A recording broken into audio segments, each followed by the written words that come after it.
terus sing karo tengah. Heeh, didongke kanca-kanca presiden. Wah, jan. Wis.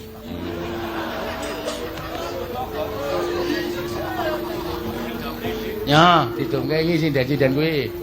Kula. Lah iya iki dienggo saka Pak Ferry dienggo sinden-sinden. Nggih. Wiyagane oleh ora iki? Empuk kok ya.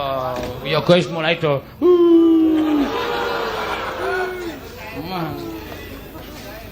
Iya, wiyaga urung cair. Nah, Pak Ferry nonton kok iki engko rak ndur transfer meneh kagem wiyaga. Sing iki wis dinehke urung? Wis. Urung, Ding. Kira tak dadekke siji karo celengane wiyaga sing ning rekeningku. Sing wiyaga lho. Sing 44 kae lho. Ayo tak dadekke tadi 45. Terus kok dibagi bareng. Iya engko dibunuh santai wae. Kok terima ora, Cah? Ayo. Munia serentak. Ora. Ayo. Ora meng aku wae yang dijokke. Coba tarenono, trima ora? Ora trima ora? Trima ora.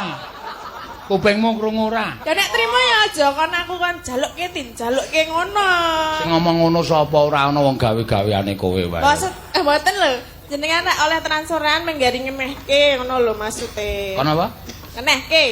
Kon ngenehke sapa? Neke sing dikeki. Arep nggo ngopo? Tak wis do cukup to.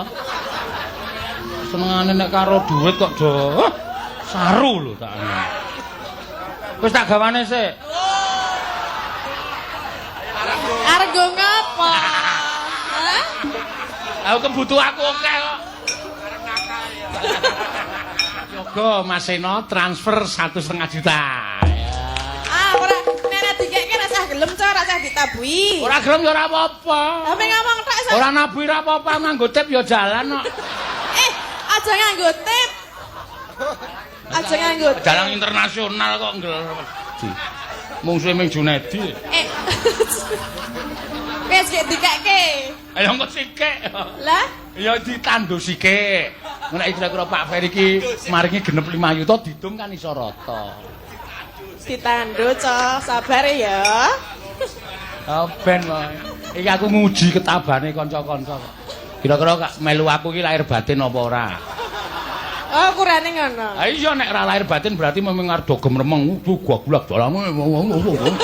Kuwi jare lahir batin. Nek lahir batin ki pun diasto mawon Pak